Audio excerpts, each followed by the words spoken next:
I've built this company up and I'm going to give it to you guys. That's probably quite disheartening, really. The rest of the company didn't know about this, and we were going to make this a big announcement. Was it going to be a sale? Were we being bought? Were we buying someone else? And they made the big announcement, and I suppose, I wouldn't say it was deathly silence, but there was definitely people in the room. There was definitely clapping and everyone was happy, but there was definitely also that aura of, oh, what does that mean? Does this mean that I'm going to own shares in the company? Is there a risk for me? And there was definitely that sort of not the applause and amazement that we sort of all expected.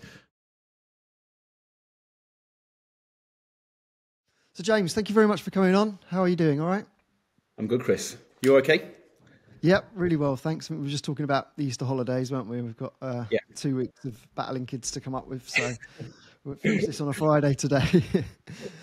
So first of all, it'd be great just to find out a bit more about the agency Torchbox. Can you just tell us a bit about what you do and who you are, etc.? Yep, sure. So Torchbox is a digital agency and we specialise in the not-for-profit space. So that's public sector, charities, healthcare and higher education. And we sort of specialise in 3 areas. So first of all, designing and building products, digital products. Secondly, digital marketing. And thirdly, we are the creators of an open source content management system called Wagtail. We've been around since 2000, so almost 23 years in May. And we're about 130 people now and still growing. That's great. And what makes you a bit different is obviously that you're an employee-owned trust, isn't it? So that your employees own your company. Can you just explain what that is and how it all works? Yeah, sure. So there's lots of different types of employee-owned companies, and some of the ones that are sort of famous, and you'll see in the news, John Lewis at the moment. So John Lewis is an employee-owned company, and there are other ones. So if you've heard of Aardman, the founders of Wallace and Gromit. Also Richard Sounds, probably know Richard Sounds from your youth, where you used to buy your separates and speakers and things. So there's quite a few different employee-owned models. We're an employee-owned trust, and what that essentially means is that the original founders sold the business to a trust, and the trust owns the company on behalf of its employees. So essentially what that means is that the founders have to sell at least 50% of their business to that trust. So they can retain shares if they like. In our case, we're 100% employee owned. But if, in other cases, they sell 60%, 50% and different models around that. So how does that work in terms of the founders then? So at one point or at some point, they've come to a decision that what they want out, or that do they retain a share in that, and then all of a sudden the people run it? How does it work? Yeah. Are the founders still in the business? Okay, so like most founders, I suppose there's a point where they've been running the agency for a number of years and they're thinking about their sort of exit strategy. I suppose the most obvious one is a trade sale, so selling off to a bigger organisation. And I've been involved. So pre-Torchbox, I'd been involved in WPP, which is obviously a very good example of where a sort of larger company that buys lots of different agencies. So I suppose one of the challenges of that is that you then lose your identity and you become part of a big group. And the sort of benefit of the employee-owned trust is that the founders get to sort of continue to shape that business for the first few years at least. And it means that you sort of can retain your identity. So particularly for Torchbox, where we're working for not-for-profits, and we want to sort of retain that. What we don't want to do is we don't want to be working for large corporates. We want to work for sort of not-for-profits or public sector, and it allows us to sort of like focus on our future. In terms of the founders, the idea is that they sell all, or in our case anyway, they've sold all 100%. So you go through, essentially the company is buying the business off the original founders. So you go through a period of a number of years. That depends on how you value your company, to buy those shares essentially back off the founders, and then at the end of that, they can then decide whether they stay at the company or they can leave, and then it's completely employee owned. In our case, Tom and Olly, who are the sort of two main founders, are still in the business. Slightly less days, but they're still around. And where does the money come from then to buy it? So obviously, we'll talk about this in a minute, but the announcement comes that we're going to give the company to our employees. and they're going to buy that business. Do they all put their hands in their pockets and chip in, or I mean, where does the cash come from? Yeah, so essentially you're buying the business out of the profits of your company. So Right. over that sort of period, earn-out period, there's a big debt that you owe to the original founders, and you're essentially over a number of years looking to pay that debt back out of the profits that you earn as a business. So one of the big things is obviously you've got to be profitable to be able to do that. Sure, yeah. That's part of that transition period. And when did you come into Torchbox then? Have you been in there the whole time, or did you come in before or after this? Yeah, so I started in 2018, so 5 years ago. And essentially, I joined, as I said, from WPP and some other agencies. And I knew at the start that this was Tom and Olly, the two founders' idea. Right. And we were on that journey to saying, they didn't want to do a trade sale. They wanted to go down this employee-owned trust route. And at that point, we decided that we would start that journey, which we thought at the time would probably take around 5 to 7 years. So a couple of years to sort of prepare the business for that, and then 5 years to do the earn out. But luckily we've done that a bit sooner, which has been really great. So was that part of your brief when you joined? I mean, was that difficult coming in as a CEO, knowing perhaps in secret that this was the plan? Yeah. So I started as ops director. Right. But yes, I suppose that was, so the senior management team knew, but yes, it was obviously, we had to get the business to a point where it was ready to begin this new venture. So I suppose that was difficult, knowing that was going to change and thinking about how we might need to change the company to be ready for that process. And what needed to change? So what things needed to be in place for that to happen? Yeah, a couple of things, I suppose. First of all, we talked about you have to buy the debt back from profit. So one of the big things was we had to raise our profit margin. So when I joined in 2018, our net profit was sort of in single figures, which is not unusual for agencies. We were about 60 people at the time, and we knew that we needed to get that to, at least high teens or early 20s. So essentially double net profit margin, which is easy, because that would mean we could, buy the agency back in a reasonable amount of time, so it didn't feel like it was, 30 years away, which is important for both the founders and the employees. So that was the first thing.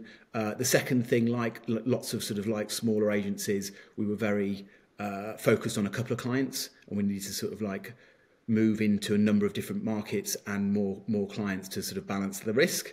Thirdly, I think, Tom and Olly were at the centre of everything we did.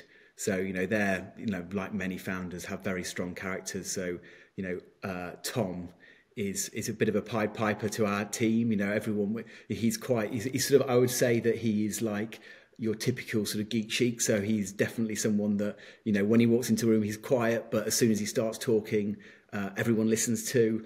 And Olly is a bit more of an alpha male. So they work really well together, and they were very prevalent across all the work that we did. So they pitched, they run our big clients, they were involved in running the business. So we had to move those to a slightly different role. And also, I suppose the other thing is, the Torchbox has always been very focused on its culture and its people. And we needed to make sure that if we were making these big changes and bringing in some more efficiency and growing, we brought those people along on that journey, and they understood what we were doing, and they didn't, that didn't affect how they felt about Torchbox. We wanted to keep that sort of culture and focus on the not-for-profit space rather than sort of selling out, as it were.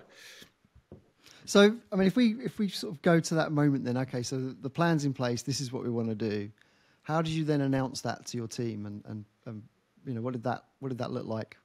Yeah, so I suppose so from 2018, we thought it was going to take us 2 years to get the business ready and put that structure in. Because I suppose the other thing to say is that, when you do a trade sale, often the bigger organisation is buying a certain thing. You're very big in a particular area, or you've got a big client, and you don't necessarily have to have the business ready. So we spent we thought it would take us a couple of years to make sure the business was strong enough and do all those things we've talked about. It actually only took us a year, which was great. So in 2019, we decided, the rest of the company didn't know about this, and we were going to make this a big announcement. So like many agencies, we hired a sort of a building in the Cotswolds, got everyone down there, and everyone was talking about what was this big announcement going to be? Was it going to be a sale? Were we being bought? Were we buying someone else? And I remember that Tom and Olly were sitting on these sort of stools, a bit like a boy band, the stand up for the key change moment where they would stand up, and they made the big announcement. And I suppose I wouldn't say it was deathly silence, but there was definitely people in the room. There was definitely clapping and everyone was happy, but there was definitely also that aura of, oh, what does that mean? We don't really understand what it means. And especially over the next few days when we were expecting, emails coming in saying, Tom and I, you're amazing, what you've done. It was more, oh, actually, what does this mean? Does this mean that I'm going to own shares in the company? Is there risk for me? And there was definitely that sort of not the applause and amazement that we sort of all expected. So it's definitely taken a couple of years to sort of build that sort of that trust back in our team. Yeah, because I guess from a founder's point of view, it's such a generous thing to do, I guess, isn't it? It's a lovely thing to do to sort of say, I've built this company up and I'm going to give it to you guys, And I think probably from their point of view, that was probably quite disheartening, really, because they were probably, like you say, probably expecting all these lovely emails to come in and high fives, etc. And instead, naturally, everyone's like, well, what does this actually mean? Yeah, am I suddenly a director? Am I suddenly at risk? Is it going to affect my credit because I'm a director in a business now, or do I have to pay out money out of my wages for shares? And I think, just answering some of those questions, as an employee, what did it mean? How do they? Say someone joins next week, do they suddenly become a part owner of the business? What does it look like on paper? So no one owns shares. So the company's essentially held in a trust for the employees. So the trust owns Torchbox Limited, essentially. And what happens is for us anyway, so you set up sort of a deed of trust, which means, how that structure. But for us, that means that from day one, when someone joins Torchbox, they become part of that employee-owned setup. And what that allows you to do is, first of all, you can pay some tax-free bonuses every year. So that's up to £3,600 pounds. And then you can also then, on top of that, share more profit if you have more profit to share. So there's no risk to the employees. Essentially, it's held by the trust. And then you have trustees that manage the business. So as CEO, I run the business day to day, and then I have to report into the employee-owned trust. And then, about big changes that we're making, or, targets for next year, what we want to do about, pay rise and things like that. So I report into that trust, and that trust runs the company on behalf of the employees. So there isn't actually any risk, but definitely when we did that change, people were worried about that and how that might mean. And also a lot of people just got on with their day to day and, thought, oh, this is, still a number of years away. The world might have changed by then. So, yeah.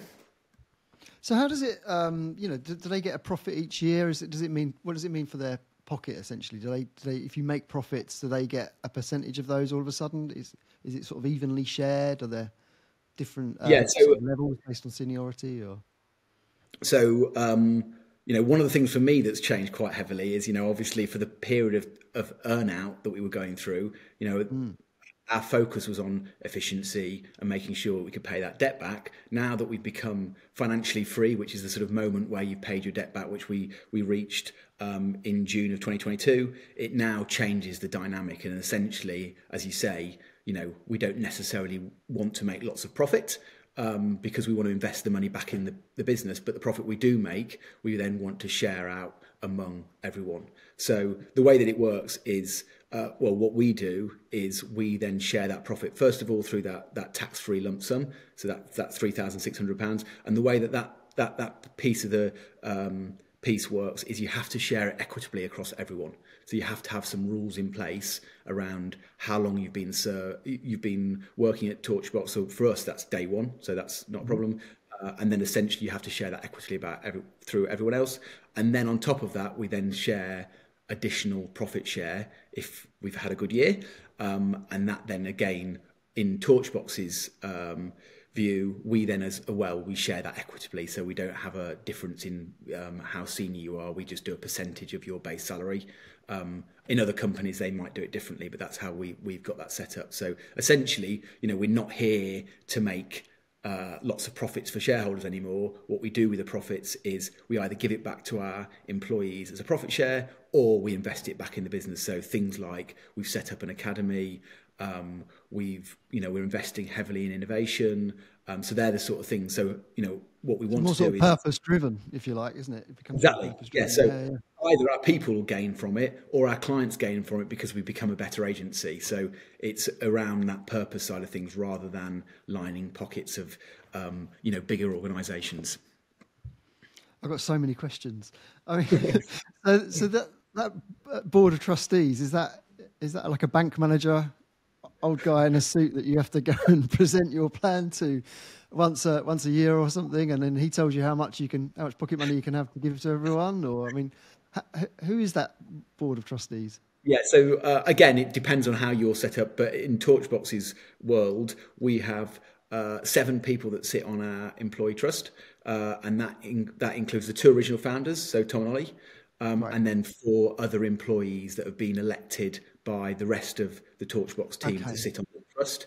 And then actually just this month, we've also elected an independent trustee, so someone that's come from outside of Torchbox that can give advice. So she's a lawyer, and she's got lots of experience in the EOT space, and can help us set up. Because I suppose one of the things is, so during that sort of earn-out period, the original founders have veto rights over whatever the trust does, because obviously their money is still tied up in the business. But once you become financially free, they lose that, and essentially then they're not any different from the other 4 trustees. So one of our founders, Tom, is actually stepping back from the employee trustee. So we'll have Olly and then the 4 other employees, and then I suppose what we're doing is we're bringing that independent trustee in to make sure that there's checks and balances around how that works, and we're not, and essentially we have a quarterly meeting that I come and present our finances, and then they talk about other things like what do we want to do about our culture, how do we want to spend our profits, and we have a conversation as me as the sort of representative Torchbox, and them as the representative employees to how we want to take things forward. Yeah, because I guess the dynamics, not just for the dynamics for the founders, first of all, because like you say, all of a sudden then they're, as much as, they're probably going to have a say early on when they've still got a stake in that business, but all of a sudden it's not their decision anymore, right? It's a collective decision as to things that are happening in the business, but also that how their roles have changed, I guess, that whole dynamics of where they're probably leading the way and giving all the ideas and setting the direction of the agency. Yeah. That suddenly shifts. Are they sometimes sitting there going, well, I wouldn't do it that way? Or, is it I guess it's a bottom-up approach now, isn't it? Yeah, so I think, as any agency goes through that sort of growth period, when you get to sort of like, I think, founders are very good, or often very good, at growing a business from 0 to 50. Whether they're good at growing a business from 50 to 150 to 200, in some cases they are. It's a different thing, isn't it? I suppose that sort of 0 to 50 stage, you're leading from the front, you're involved in everything. But when you get to 50 and above, it's more leading from the back and actually getting everyone else to sort of grow and become the leaders that they may have been. So, that's definitely a transition point. And one of the things that we did was, in that sort of early stage of sort of 2018, 2019, what we did was we sort of moved Tom and Olly into sort of more of a visionary role. So they were still sort of like controlling the vision, but I was brought in essentially to be the integrator, so to integrate everyone else together and get everyone driving in that same direction. And I suppose then what's happened since then is what we're trying to do is build that leadership, that sort of middle leadership up, so that rather than the ideas coming from the founders, it's coming from the bottom, and it's bringing we're because especially in the sort of digital space, as I'm sure Chris, it's changing so rapidly. 1 or 2 people who aren't necessarily involved in everything anymore can't be the people that drive a business forward. It has to come from people with new ideas, and that really has to come sort of bottom up. So we've done a lot of work. So one of the first things we did was we split the business into these sort of 3 different areas. so that we could have, rather than just one single leadership team, we had sort of 3 separate leadership teams. So again, that's bringing people into those sort of leadership roles. And also, as I said, spending a lot of money on innovation and making sure that we were driving it through there. So the ideas are coming from within the team rather than from the original founders. Yeah, speaking from my own experience, obviously at the beginning when you're small, you're literally sort of pulling everyone along, aren't you? And as you grow, you kind of want everyone to help push it along rather than you dragging everyone along. And I guess the theory of this is that that's right. All of a sudden everyone's pushing into the same direction. They're trying to, there's something in it for them essentially, isn't there? Rather than just trying to make a founder rich or just doing it as a job for a couple of years. Yeah. I mean, in terms of that growth as well, how has that been in terms of like, are the employees, are they having a say in when you go for that growth spurt? Who has the say in that?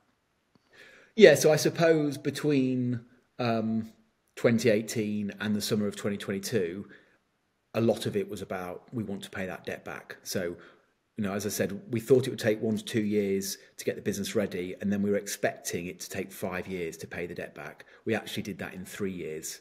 So, that we managed to accelerate that, which was great. So a lot of the focus at that point was about how we grew to make sure that we were ready, we could pay that debt back. Now that we've got to financial freedom, there's definitely now a discussion about, yes, we want growth because we want to make sure that people have, roles and they can still be ambitious within Torchbox, but it's not all about growth. It's about how do we make the company right for its employees and its, the other stakeholders, so our clients. So a lot of that work now is about what is that sort of like level of growth that we want. But before that, it's always been the case that Torchbox hasn't been about, just pure growth. And we've wanted to make sure that balance has been right throughout that sort of 5-year period. But to do that growth in 3 years, was that turbocharged by this decision? Yes. Were people, were the team suddenly motivated to, we want to pay this debt off as quickly as possible and we want to... Yeah, so definitely the leadership teams, I think, were. I think whether all the employees within the business were, I don't think that's the case. I think that they, one of the things was they definitely got behind the employee ownership message, but there was still a little bit of curiosity about how what that actually meant for them. So, but I think by bringing that sort of extra level of leadership in, that definitely helped us sort of like grow. And also we've been through like a really difficult period as well. It's not just the growth. We've had COVID, the financial changes that have happened recently, and I think we have seen subconsciously the business change to care about Torchbox, and a lot of what we do is talk about our financials a lot more openly. So when we were a privately owned business, we didn't tend to talk about our finances like hugely openly, whereas now I do a monthly report and say how we're doing, how our profit's working. So people are more invested in Torchbox. There's still some way to go in that. We're not perfect. I don't think people like every day get out of bed and think I must charge Torchbox forward, but they're definitely more set up for that. And other examples, so when we, as I said, we heavily work in the not-for-profit space, particularly for sort of UK charities, especially in the digital marketing area. And during that COVID time, we definitely saw a slowdown, as charities were cutting back, and we actually had to furlough some people. Now, luckily, because we had managed to move into different markets, it was only a sort of couple of month period where that was an issue, and we actually had a really great year that year. And we actually ended up, we had a discussion with our employees about, okay, we've asked the government to help us with this furlough money. We've actually done well. Is that the right thing to do? And we actually ended up paying the furlough money back to the government because we felt like, as a company, we'd done well. And that was an employee decision rather than just a management decision. I think those types of things help people think about Torchbox as part of them rather than, as you say, thinking of it as specifically for shareholders or whatever. So was that a pivot in terms of the approach to the, like you say, I mean, like many of us, we went through COVID, and in your case, obviously charities, people donating less money to charity, and I guess they had to cut back. So at that point, you've got to ask a question of, How do we pivot? How do we change? How do we do this? And Yes. what was that, going into other areas or other territories or? Yeah, so the two main things that we've done is we moved into the UK public sector. So we're strong, quite heavily strong in the public sector, and then also looking at the other markets, so particularly the US for us. So they were the sort of pivots that we went down. And I think, again, as you get through that sort of growth spurt, having more people that are focused on looking at the opportunities meant that we had the sort of headspace to do that, and also just, you know, being a more structured company helped us think about that as well.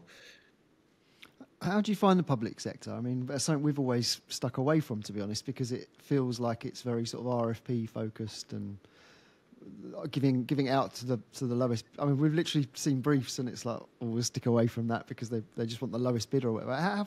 Genuinely, how do you find working in that public sector? It's definitely very different to other markets. So, you know, they have a very prescribed way of, as you say, tendering for pieces of work, and also that, you know, a lot of it, you know, they have this sort of 100-word question type setup. So a lot of it is about the experience that you've got within the public sector. So we did have to go out and hire people with specific public sector experience. But I think once you get into that sort of like setup, actually, it's, you know, a good area to move into, and it's a little bit less grey as in some areas in terms of how they decide on who the winning bidder is. So it's a lot more open, and you can find out where you're not quite so strong. So once you get through that sort of break through that sort of initial stage, I think it's a good market to be in. Oh, interesting. And then in terms of everyone suddenly making these decisions, because I guess with the founders, you've got that, something you touched on a minute ago, you've got that comfort blanket, haven't you? So, you know, as a senior management team or as a founder, you know, you lose sleep over cash flow or you know, we're losing a client, and you keep a lot of these things, you protect the team because of that fear of, you know, oh, they think there's a sinking ship or whatever. And how have you had to change that? I mean, have you been completely transparent now with numbers? Does everyone always know where you're at? When you do have tough moments, do you find the team, you know, get involved more, or how have you sort of found that? I guess I'm trying to get into like the mind of employees, where all of a sudden they're doing a day-to-day job, then all of a sudden they've got this new purpose in terms of, oh, okay, I now own part of this. But then at the same time, a lot of the reason why people don't work for themselves is that stress and everything else. So how have you sort of found that the team have coped with that knowledge, I guess, and transparency?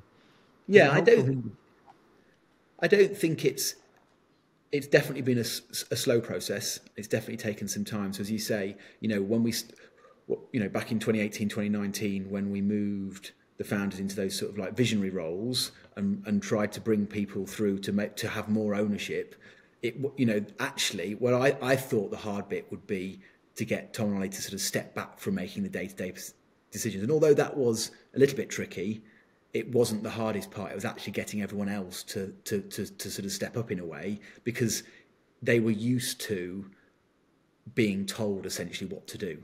And so I think, you know, that has been a journey to bring new people into the organisation that have got that mindset that's slightly different, and also bringing people that were in Torchbox already up to speed and making them take ownership of that. But once you break through that, and I think if people feel like they have the autonomy to make the decisions, you know, it is something that takes some time, but it definitely has sort of built up within Torchbox. But it has meant, you know, some difficult decisions along the way. So, you know, in those early days, we did make some redundancies because the structure wasn't quite right, and you know that is quite difficult. And you know, especially for a company like Torchbox, we don't like to do those things, but it was the right thing to do to make sure that Torchbox was set up and had the right mindset to move forward. I guess when that happened, then did the team, seeing redundancies, did they go, oh, hang on, this is what they're doing here? Is this the wrong thing to do?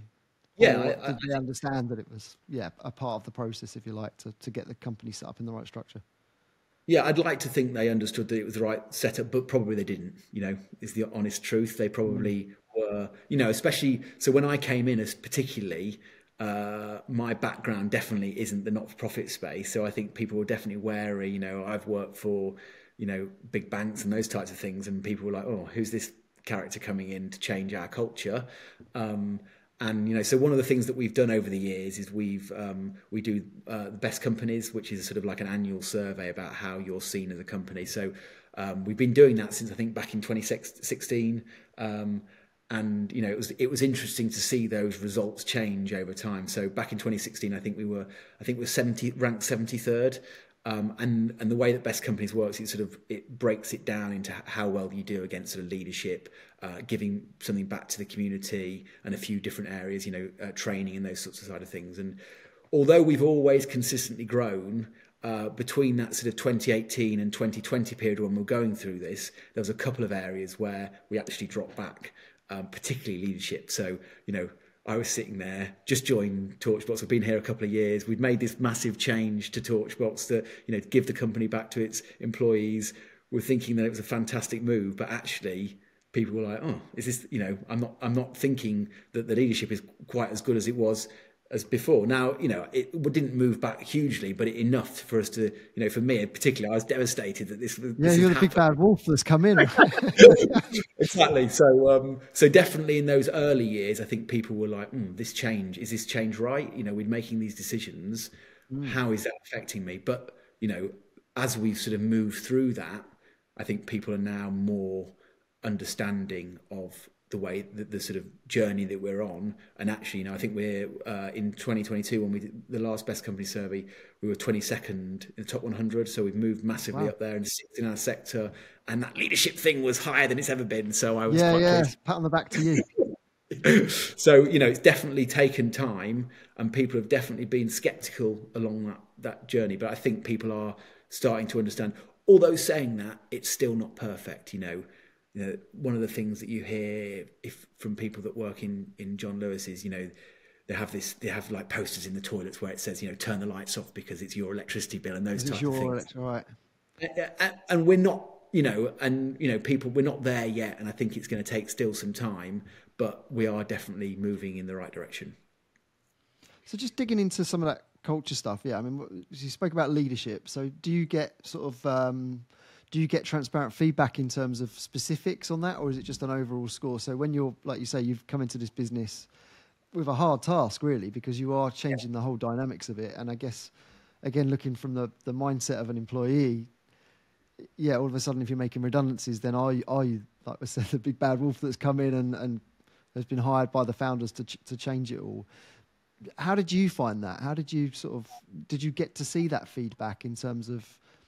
So along with the sort of Best Company surveys, we also do sort of like pulse feedback within the company. I should say, you know, we didn't make enormous redundancies. We only made a couple, so it wasn't like a huge change. Sure. But, you know, definitely I felt the pressure. You know, as I said at the start, you know, Tom and Olly are mythical creatures within Torchbox. You know, they've been here for the 23 years. Everyone loves them. And here comes in, as you say, this new person that's going to sort of like change things. Well, you're the integrator, right? And I think that's the thing, isn't it? The visionary is this lovely, fluffy role in terms of growth and the big ideas and everything else. And unfortunately, as an integrator, your job's to make it happen. And that means making bad decisions and commercial decisions and really looking into the detail, isn't it?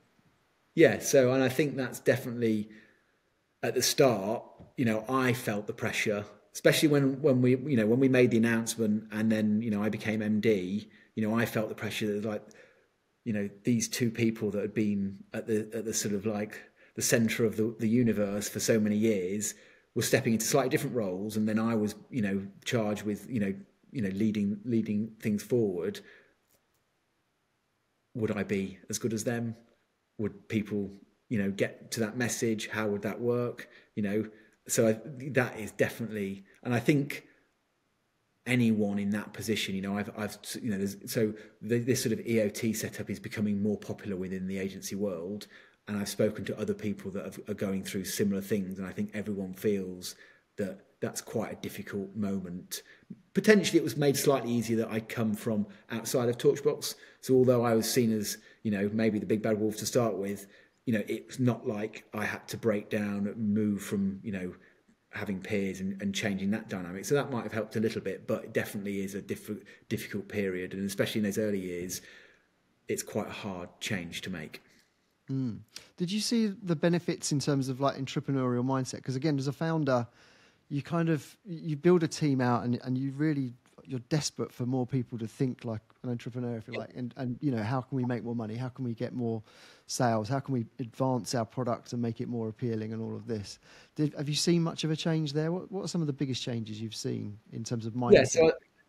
So I think, you know, again, that's still an area that we're trying to build. But when we set up, you know, and brought in more leaders, so we split the business into these three. So rather than having this one senior leadership team that was very focused on, you know, the vision that Tom and Olly was outlining, we've separated into these three leadership teams, and they have their own sort of essentially P&L that they have to grow. We've definitely started to see that. So, you know, examples include within our digital marketing space, we've grown new services. So we didn't used to do much email marketing, and that was something that someone within the team, you know, had this idea, oh, we should be doing this. You know, there's a couple of clients that I think we've asked for that percolated much quicker up the sort of structure to the senior leaders in that within that, and they were like, yeah, this is a great idea. Let's get involved in that. And now we've got 2 people that are, you know, fully focused on email marketing, and that's a growing team. So that's a, you know, really good, you know, example of where that's happened much quicker.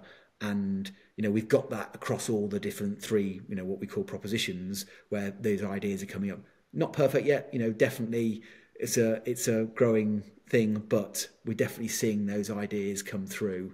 You know, AI is another example, and how we sort of make the advantages of that. And that's definitely something that we're getting ideas from our developers and our digital marketers and all the different areas within Torchbox.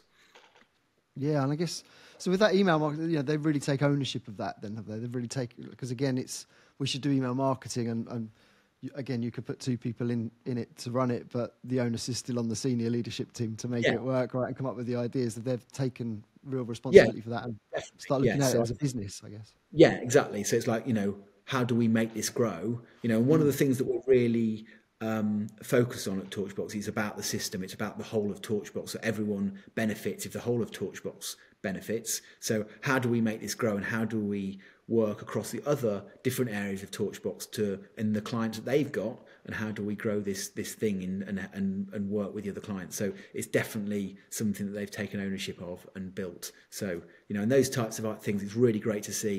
You don't see it every day, but, you know, seeing those happen and it not coming from the original founders is a step change within any business, I think. Yeah. And how in terms of like the culture then, so has that changed much in terms of, you know, how people behave, how people work together, those, like you say, those ideas coming out? What are some of the biggest changes you think you've seen in culture from this whole process?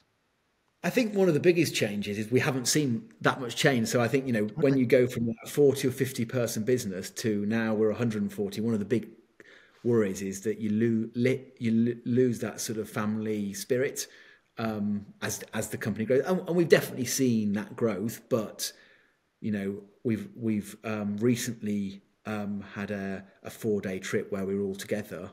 And, you know, I was worried, you know, the 100, you know, I think there was 90 people that went on this trip.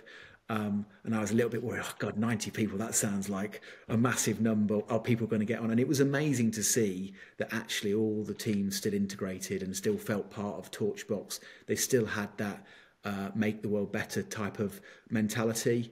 And I think, you know, I was worried that as we grew and became much, you know, a bit bigger, would that change and would we lose that? And I feel like we've held on to that, as well as people are starting to feel like owners of the business. And I think as they, you know, as we, you know, it's only last summer that we've hit this sort of financial freedom point, but as they see this, you know, hopefully the profit share growing and becoming better and us investing back in them, I think that will only get better over time. Still at the beginning of that, but, you know, it really is something that I think people are starting to understand. With that growth up to 120 people, how have you approached that? Is it about getting your existing clients to spend more money? Is it about winning bigger retainers? Is it about launching new services or growing the client list? How have you approached that as Torchbox? Yeah, bit of all those. So I think first of all, first of all, what we wanted to do was break that reliance on a couple of clients, because that's always a difficult place to be. So What moving percentage of sort of your revenue was those two clients? I think at the time it was probably 60% of our revenue was from those two clients. So that, is a massive, when me coming in, I'm like, that's a massive risk. We must. It's that Goliath client. Yeah. So they're sort of like, then they have, so much influence on how we run projects and, what we do. And we had to break that. So we've invested obviously in that new business piece, but also, a lot of the work that we get is through word of mouth. And because of our quality, we've managed to sort of move into different areas. And also, having those, more people involved in those sort of leadership teams has meant that we've had more focus on these different areas. And so we've grown existing clients. We still, especially in certain areas of our business, we don't want, digital marketing has definitely grown the number of clients, whereas in our sort of product design and build piece, we've probably got larger clients along the way, because the structure of how we run, sprint-based projects has meant that we've wanted to get larger clients and deliver bigger projects. So we've done it in slightly different ways, but definitely moved and wanted to make sure that we lost that reliance on those sort of two specific clients. And other things like, other agencies, the one thing that you always hear from consultants is increase your prices. And we have, at least at the start, we have done that. One of the things that we're conscious of now is, with inflation, we don't want to pass all that additional cost on to our, particularly, charity clients. But, we're still making sure that we are a high value service, and moving up the food chain in a way. I think as well, particularly in the times that we've gone through, moving into public sector and the US has meant that, it's given us stability. So when one area does badly, like through COVID, that means that we've got that stability, as the UK economy goes through, what should we call it, a little bit of a fluctuation. We've got that we've got that US market to like fall back on and grow there as well. So, having those different areas has really helped us to. How did you break into that US market? Because you work with NASA, don't you? Yeah, NASA, Google. How did you win NASA? Well, so Wagtail, our open source content management system, it started. We actually built it for originally, I think about 7 years ago, so before my time, for a specific client, and then it's essentially become an open source product that has, got a life of its own. So it's not just Torchbox clients that use Wagtail. It's it's got a much bigger community. So we not only build Wagtail platforms for our clients, but also we have consultancy services for that wider market. So for NASA, for Google, those types of clients, and the NHS actually also started using it about 5 or 6 years ago, and that sort of helped us move into that public sector as well. So that's how we've sort of helped us move into public sector and the US. So is that okay? Yeah. So moving into that US wasn't a sort of conscious decision. It was more. It just naturally evolved through Wagtail, was it? Or I would say that it naturally evolved, like many agencies. You naturally evolve, and then once we got that foot in the market to say, oh, actually, people over here, then our strategy was right. This is now an area to grow in. Similar in the public sector, when the NHS took the use of Wagtail, right, we've now got a foot in the public sector. Let's focus on that. So I think that's the thing, is you can't always be very prescriptive about what's going to happen, but once it starts to happen, you then have to make a decision. Like you say, once you got the foot in the door. Yeah. NHS use it, you should too. Yeah. Yeah. So, and that's definitely having that drive for a specific focuses has definitely helped us over the last few years. That's brilliant. So how is the future looking for Torchbox? What's the plan next then? Yeah, fingers crossed. At the moment, it's looking pretty good. I think the things that we want to focus on is, as I said, not growth for growth's sake. So we want to make sure that Torchbox is set up for the future, for long term. So it's about making sure that employee trust is set up in the right way. So bringing that independent trustee, because at some point I might leave, Tom and Olly might finish. We need to make sure that the sort of people, the people that are next in line have a good company that's set up in a right way. So I think first of all, it's making sure that employee trust is set up in the right way, and we're making a few changes around that. And also, we are doing a lot of work on our sort of vision and values and purpose, and making sure that that's set up so that we aren't growing for growth's sake. We're working on a particular vision for the future, and that part of that is about, how do we become the best employee-owned business, not just an employee-owned business. And as I said, that's still happening, but I think we've got the right sort of footing in place to make us become that. And what advice, last question, what advice would you give to someone looking to do something like this? What are the things they should look out for? What are the things they should really bear in mind and question themselves on first? I think the main one is, as I said, when you go through that sort of trade sale route, you don't necessarily have to be a fully formed business. You have to have things that a larger company likes, and then they might fill in the gaps. Whereas when you go through into that sort of employee-owned trust way, you have to make sure the business is functioning in all ways. You can't, so making sure that the finance, the HR, all the areas that smaller agencies might not do completely well, that you grow up as a business essentially, and you've got that set up so that there's focus on the future, and you don't need massive changes. And I think if you've got that grounding, then that's the right time to then move into becoming an employee-owned trust.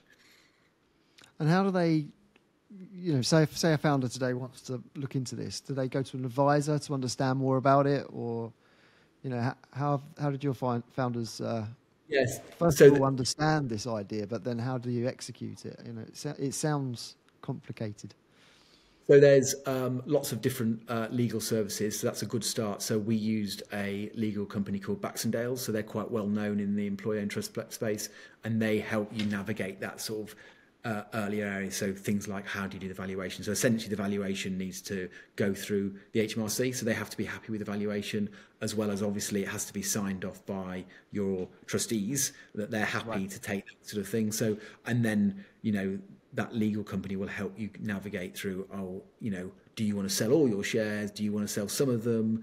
What happens when you reach this point? There's lots of different things. So I would say the first stop is to go and speak to one of those legal companies like Baxendale about how you want to go through that. There's also the EOA, which is the sort of like body that looks after all these different companies, and they can give lots of advice on how this works, as well as speaking to other EOTs. So, we're always happy to talk to new agencies or any other company that wants to sort of break into this space and give our advice on how it best works. Oh, that's great. So how can people reach you if they do have any questions? LinkedIn is probably the best place. LinkedIn? LinkedIn. So if you send me a message, I'm more than happy to answer those. Yeah. That's brilliant. Thank you very much for coming on, James. It's been a great chat. Thanks, Chris. Nice one, mate. Thank you. You've been listening to Confessions of an Agency Owner with me, Chris Ailey. You can connect with me on LinkedIn, subscribe to my newsletter, and find out more about my agency at honchosearch.com. And don't forget to hit the subscribe button. Until next time.